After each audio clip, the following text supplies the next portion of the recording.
The woman suddenly froze on the deck, horrified to see the body of her next-door neighbor floating in the water. She could hardly believe her eyes. When she turned back to the partition, she noticed a blood-red handprint. That's when she realized something was terribly wrong. She quickly called the ship's steward. The crew rushed over to investigate, asking her to explain what had happened. But when they learned the victim was the guest in cabin 10, the captain immediately cut off the conversation. Turned around. Never a guest staying in here, Miss Blacklock. This cabin was always empty.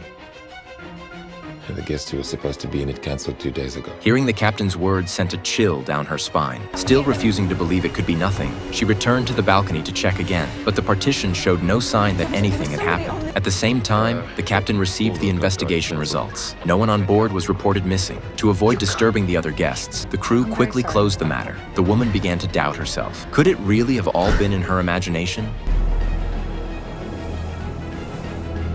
This story isn't just a locked room murder mystery. It's also about a woman trapped in a nightmare where no one believes her. The protagonist, Emma, is a seasoned investigative journalist who has been deeply traumatized after witnessing the murder of one of her informants. One day, she receives a special invitation from a terminally ill heiress who is hosting a charity cruise and wants Emma to cover the event as a traveling journalist. Hoping the assignment might help her escape her past trauma, Emma accepts what seems like a glamorous opportunity, unaware that she's about to step into a terrifying abyss. Emma boards a tender boat and arrives at the $150 million yacht. The moment she steps on deck, the butler politely asks her to remove her shoes. On private yachts like this, it's customary to change into special slippers to keep the decks clean and protected. Since it was her first time attending such an event, Emma was naturally unaware of these rules. Adding to her embarrassment, she unexpectedly ran into her ex-boyfriend Morgan, who was working on the yacht as the photographer. They exchanged a few polite words, and Emma began heading to her cabin to rest, only to find that her outfit had already drawn disapproval from a nearby woman.